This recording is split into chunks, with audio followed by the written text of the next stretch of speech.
Hello children. In previous video I explained you about the longitude, latitudes, linear lines, pole stars and main latitudes.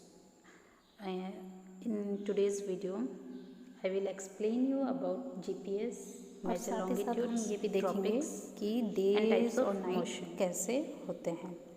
तो मैं read करूँगी, explain करूँगी, तो आप अपनी पेंसिल के साथ रेडी रहिएगा and underline main important lines. Okay, now I am going to read with the help of global GPS. Okay, now what is GPS? Global Positioning System.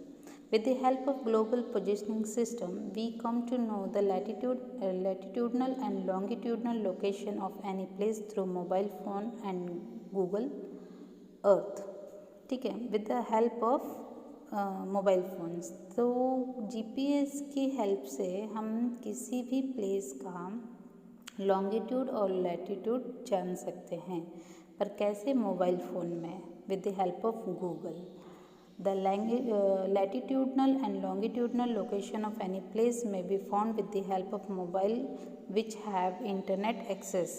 ठीक है, हम मोबाइल फ़ोन्स के थ्रू पता कर सकते हैं कि किसी प्लेस का लॉन्गिट्यूड और लैटिट्यूड कितना है, बट उस फ़ोन में इंटरनेट की हेल्प से हमें पता चलेगा, मतलब इंटरनेट होना चाहिए। Today latitude longitudes can easily be understood with this. तो लैटिट्यूड और लॉन्गिट्यूड को आज हम ईजिली समझ सकते हैं। Now major longitudes. अभी हमने प्रीवियस वीडियो में I explained you major latitudes. अब आज हम देखेंगे कि मेजर लॉन्गिट्यूड्स कौन कौन से हैं। तो प्रीवियस वीडियो में हमने जैसे लैटिट्यूड देखा था, तो कौन से लैटिट्यूड थे? इक्वेटर जो है, Tropic of Cancer and Tropic of Capricorn, और जो अपना Tropic of Capricorn and Tropic of Cancer. अब हम अपना देखेंगे ये कि मेजर लॉन्गिट्यूड कौन से हैं, which are major longitudes. So first one is Greenwich Mean Time, GMT line. तो इसे GMT लाइन भी कहा जाता है। The 0 degree longitude which passes through Greenwich city of England is called Greenwich line.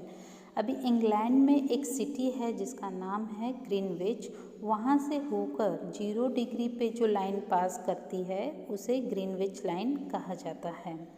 तो याद रखिएगा, ग्रीनविच सिटी है, वहीं से वो लाइन पास होती है, इसलिए उसे ग्रीनविच लाइन कहा जाता है, जो कि 0 डिग्री पर है। अंडरलाइन कर लीजिएगा इसे। Greenwich lines divide Earth into two equal parts from east to west, which is known as Eastern Hemisphere and Western Hemisphere। अभी 0 डिग्री लॉन्गिट्यूड पर ये जो लाइन है अर्थ को 2 इक्वल पार्ट्स में डिवाइड करती है। तो एक पार्ट का नाम है eastern hemisphere, east and west. Okay, the longitudes up to 180 degree east of Greenwich line are called eastern longitudes. तो जो 1 डिग्री से ज़्यादा होंगे, 180 डिग्री से ज़्यादा होंगे, उन्हें ईस्टर्न लॉन्गिट्यूड्स कहा जाएगा। And the longitudes up to 180 उन्हें west of Greenwich line are called western longitude. तो जो वेस्ट में होंगे उस लाइन को क्या कहा जाएगा? Western longitude.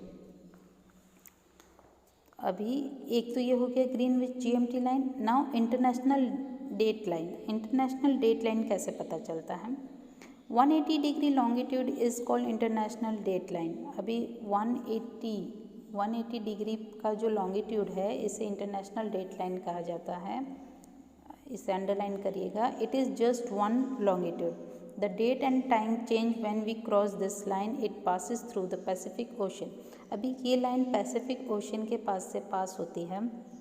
अगर इस लाइन को हम पास करते हैं, यानी अगर लेट सपोज कि इस लाइन के हम वेस्ट में अभी खड़े हैं, अगर ईस्ट में जाते हैं तो डेट और टाइम चेंज हो जाएगा। अगर ईस्ट में है तो वेस्ट में आएंगे तो डेट और टाइम चेंज हो जाएगा। It is exactly not at 180 degree. At some places it is in zigzag form। 180 degree पर एग्जैक्ट ये नहीं है क्योंकि जिगजैग फॉर्म में है, तो हर जगह ये 180 डिग्री पे नहीं होगी। सम प्लेसेस थोड़ा ज़्यादा हो सकता है, कहीं कम हो सकता है। The reason behind it is that if it is drawn straight it will cross some island or the some country because of which two dates will mix up on the same island। अभी अगर इन्हें straight draw किया जाए, इस line को अगर straight रखा जाए तो इसमें कन्फ्यूज़न क्रिएट होगा कि ये लाइंस जो है कई आइलैंड्स और कंट्री को क्रॉस करेगी, तो जिस वजह से क्या होगा, टू डेट्स एंड टाइमिंग एक दूसरे के साथ क्रॉस करेंगे, तो इससे कन्फ्यूज़न क्रिएट हो जाएगा। In some places while going to other side of an island date में change while which will create confusion, तो ये एक कन्फ्यूज़न क्रिएट हो जाएगा कई कुछ जगहों पर। To prevent this confusion the line is deviated रफली, तो इस वजह से कि कन्फ्यूज़न ना हो तो इस लाइन को एक रफली दिखाया गया है पिक्चर में। डेविएटेड मीन्स थोड़ा जिगजैग फॉर्म में है। Avoid any confusion of date, this line is drawn through the sea and not the land, तो इस तरीके का कन्फ्यूज़न ना हो इसलिए इस लाइन को सी पर बनाया गया है, लैंड पर नहीं है। ओके, ये ध्यान रखिएगा कि ये लाइन कहाँ पर है, इंटरनेशनल डेट लाइन ये सी पर है। तो अब हम एक पिक्चर देखेंगे, उससे हम समझेंगे कि ये ग्रीनविच जो लाइन है वो किस तरीके से दिखती होगी, ये इमेजिन करेंगे इस पिक्चर को देखकर। देखिए यहाँ पर ये देखिए डैश डैश करके डार्क ब्लैक में जो बोल्ड लाइंस हैं ब्लैक कलर में, वो है ग्रीनविच लाइन। तो ये देखेंगे कहीं ऊपर है, कहीं नीचे है, फिर डाउन अप अप डाउन है ना, और ये ईस्टर्न हेमिस्फीयर वेस्टर्न हेमिस्फीयर भी डिवाइड कर रही है। तो ये हो गए अपने लॉन्गिट्यूड, ये 180 डिग्री पे है, ठीक है। अब देखेंगे ट्रॉपिक्स। ट्रॉपिक्स मतलब जोन। अभी जोन कैसे डिवाइड होते हैं, जो अर्थ है उस पर जोन कैसे हैं, तो ये पिक्चर देख के हमें आइडिया लग रहा होगा कि अर्थ जो है अलग अलग जोन्स में डिवाइड है। ओके, देखिए पार्टीशन किए गए हैं, लाइंस दिख रही है ना आपको। From the given figure 9.10 it becomes clear that earth is divided in different parts on the basis of difference in temperature। तो टेम्परेचर के बेसिस पे अर्थ को डिफरेंट पार्ट्स में डिवाइड किया गया है। Somewhere light, heat and cold, these part are called zones. इसी parts को क्या कहा जाता है, जोन्स कहा जाता है। Regions receiving more or less light and heat have been divided as follow। अभी किस रीजन में कितना लाइट है, हीट है, वो इस तरीके से हम डिवाइड करेंगे। नीचे में देखिए जोन लिखा हुआ है, torrid zone means tropical zone, temperate zone and frigid zone, जिसे पोलर जोन भी कहते हैं। अभी जो टॉरिड जोन है वहाँ पर एक्सेसिव हीट यानी बहुत ज़्यादा गर्मी होती है। Temperate zone moderate heat and cold, मतलब हीट एंड कोल्ड बराबर चलता है, कभी ठंडी कभी गर्मी, और टेम्परेट एक सही मात्रा में होता है, ठीक है, उसका टेम्परेचर। नाउ फ्रिजिड जोन ये जो है ये पोलर जोन है, जहाँ पे बहुत ज़्यादा ठंड होती है और बर्फ़ ही बर्फ़ से ये घिरा होता है। तो आप पिक्चर में देखेंगे कि नॉर्दर्न एंड साउदर्न जो पार्ट है उसमें ऊपर में देखिए टेम्परेट जोन के ऊपर ये दोनों ही साइड कौन सा है, जोन फ्रिजिड जोन है। Now types of motion of the earth. Like other planet there are two types of motion of earth also. तो हमने प्रीवियस अपना वीडियो में भी देखा था कि अर्थ के दो मोशन है, एक है रोटेशन, दूसरा है रिवोल्यूशन। तो रोटेशन जो होता है अर्थ क्या करती है, अपने एक्सिस पे अपने प्लेस पे ही करती है। जस्ट लाइक टॉप, अगर आपने एक लट्टू देखा होगा तो वो अपनी ही एक्सिस पे रोटेट करता है। और रिवोल्यूशन का मतलब है तो होता है हम किसी का जब चक्कर लगाते हैं, जो परिक्रमा किया जाता है। Now rotation, first one, as the top rotates on its axis, in the same way earth also rotate on its axis from west to east direction, ठीक है। जैसे कि टॉप अपनी ही एक्सिस पर रोटेट करता है, ऐसे ही अर्थ भी अपनी एक्सिस पर रोटेट करता है, यानी अपने प्लेस पर। This circular motion of earth is called daily motion. तो ये जो है सर्कुलर जो मोशन चलता है इनका अर्थ का, उसे डेली मोशन कहा जाता है। मीन्स ये डेली इस तरीके से रोटेट करता है। It is also called rotation. The earth complete one cycle of 1670 kilometres per hour on equator. तो ये कितने की स्पीड से रोटेट करता है? 1670 kilometres per hour. It takes 24 hours to complete this cycle. तो एक साइकिल को कंप्लीट करने में, एक पूरा रोटेशन करने में अर्थ को कितना टाइम लग जाता है? 24 hours. This speed has played an important role in shaping the earth's orange shape. अभी अर्थ को जो एक ऑरेंज शेप मिलता है, एक कलर मिलता है, वो किसकी वजह से है? ये स्पीड की वजह से, जो इसकी स्पीड है 1670 किलोमीटर्स। Now revolution. तो अभी रोटेशन तो समझ में आ गया कि एक ही जगह पे रोटेट करना। रिवोल्यूशन मीन्स किसी का चक्कर लगाना, ठीक है। जैसे कि हम कौन सा गेम, अगर खो खो खेलते हैं तो हम एक कैसे रिवॉल्व करते हैं, एक लाइन बैठी होती है और हम उनके चारों तरफ घूम रहे होते हैं। तो सेम वे इसमें भी है कि अर्थ जो है सन को क्या करती है? रिवॉल्व करती है। तो the earth revolves around the sun as it rotates on its axis. It takes 365 days for the earth to complete its revolution. तो ये अपने ही प्लेस पर रोटेट करते हुए इसे रिवॉल्व करती है, जिसमें ये कितना टाइम लेते हैं? 365 days. We call this period as a year. इस अब ये 365 डेज का जो पीरियड है इसे हम क्या कहते हैं? एक साल कहते हैं। हमें पता है कि 1 ईयर में कितने डेज होते हैं? How many days in a year? तो in a year there are 365 days, we know very well. An imaginary way to Earth's rotation around the sun in the space has been determined, which is known as orbit. अब हमने देखा था planets में कि planets जो path पर rotate करते हैं, उसी तरीके से अर्थ भी जो रिवॉल्व करती है सन को, उसका एक पाथ है। उस पाथ को क्या कहा जाता है? ऑर्बिट कहा जाता है। Along with this, the Earth do not move in circular path, rather it moves in elliptical orbit.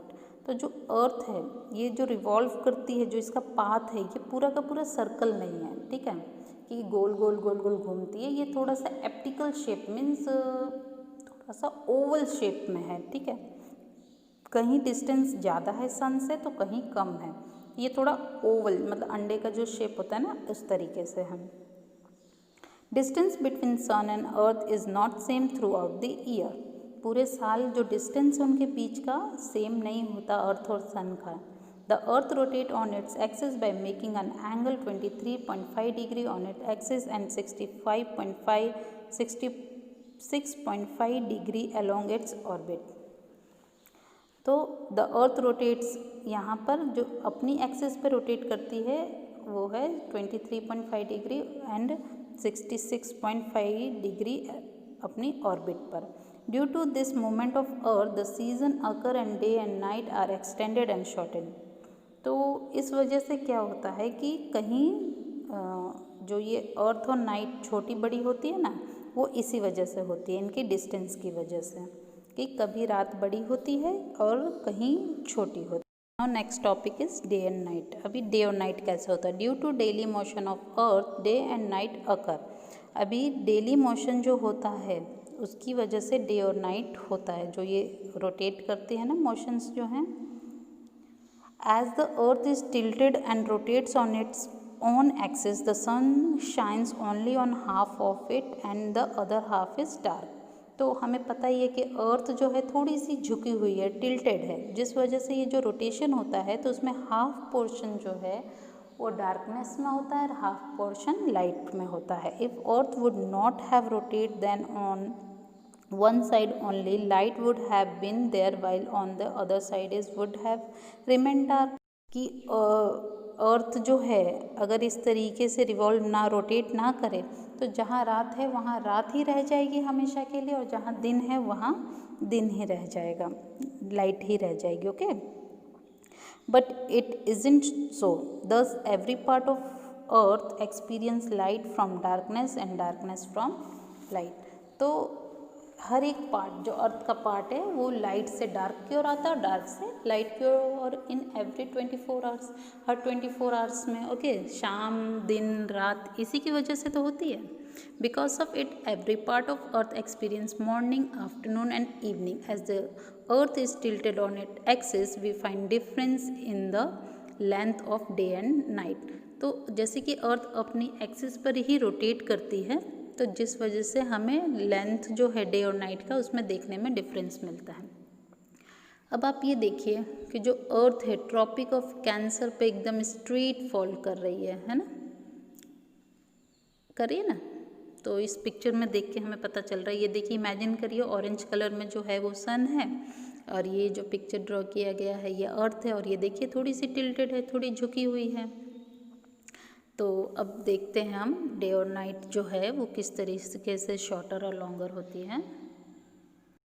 Sun rays fall directly on Tropic of Cancer on 21 June and Tropic of Capricorn on 22 December.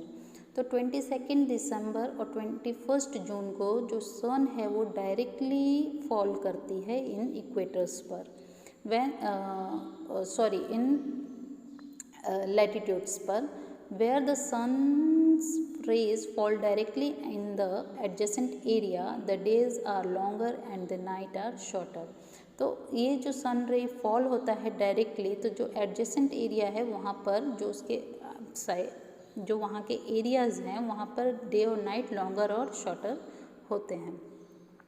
When the sun rays fall diagonally, the days are short and nights are long। तो जब ये सन fall diagonally fall होती है तो days और night क्या होते हैं, शॉर्ट और लॉन्ग होते हैं। While day and nights are of same length on 21st March and 23rd of September।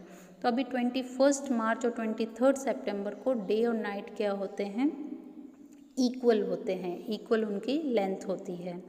Okay, तो अब हम एक पिक्चर के साथ ये समझने की कोशिश करेंगे कि किस तरीके से 21 मार्च और 23 सितंबर को डे नाइट इक्वल होते हैं और 21 जून और 22 दिसंबर को डे नाइट शॉर्ट और लॉन्ग होते हैं।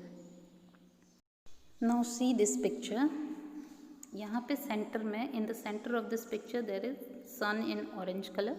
ओके, ऑरेंज कलर में सन है, इमेजिन करिए। और ये जो है एक ओवल शेप का सर्कल दिख रहा होगा बड़ा सा, वो ऑर्बिट, इसको ऑर्बिट समझ लीजिए, ठीक है। ये अर्थ का जो पार्ट है और ये पूरे 365 डेज में अर्थ का रोटेशन बताया गया है, रिवॉल्यूशन बताया गया है कि किस तरीके से अर्थ रिवॉल्व कर रही है। तो देखेंगे 21 मार्च और उसके एग्जैक्ट अपोजिट में 23 सितंबर को अर्थ जो है एकदम बराबर है, ठीक है। उसका पोर्शन जो है बराबर है, डे और नाइट इक्वल डे और नाइट हो रहे हैं यहाँ पर। ये देखिए यहाँ पर भी 23 सितंबर को भी डे और नाइट क्या हो रहे हैं, इक्वल हो रहे हैं। अब देखिए 21 जून को कि अर्थ जो सन है उसका रेज जो है एकदम स्ट्रेट फॉल कर रहा है। 22 दिसंबर को भी अर्थ सन जो है अर्थ की ओर एकदम स्ट्रेट फॉल कर रहा है, सन का जो रे है। तो इसको जो 21 जून जो है उसे दक्षिणयान कहा गया है और जो 22 दिसंबर उसे उत्तरयान कहा गया। ओके, तो आई थिंक इस पिक्चर के साथ आपको क्लियर हो रहा होगा। देखिए ये अर्थ है थोड़ी टिल्टेड है, पूरा का पूरा पोर्शन जो हाफ हाफ नहीं हो रहा है, बस 21 को जो है अर्थ डे और नाइट इक्वल हो रहे हैं 21 मार्च एंड 23 सितंबर को। बाकी देखिए पोर्शंस कम है, बस ये 2 दिन जो पोर्शन है वो इक्वल है। तो बच्चों नेक्स्ट वीडियो में we will continue our this chapter. Okay, and please draw this picture in your notebook before starting the written work of this chapter. Okay, writing work हम स्टार्ट करने से पहले हम इस पिक्चर को ड्रॉ करेंगे chapter के फर्स्ट पेज पर और देन आगे हम चैप्टर कंटिन्यू करेंगे ये चैप्टर के एक्सप्लेनेशन के बाद इसका राइटिंग वर्क स्टार्ट करेंगे। Thank you.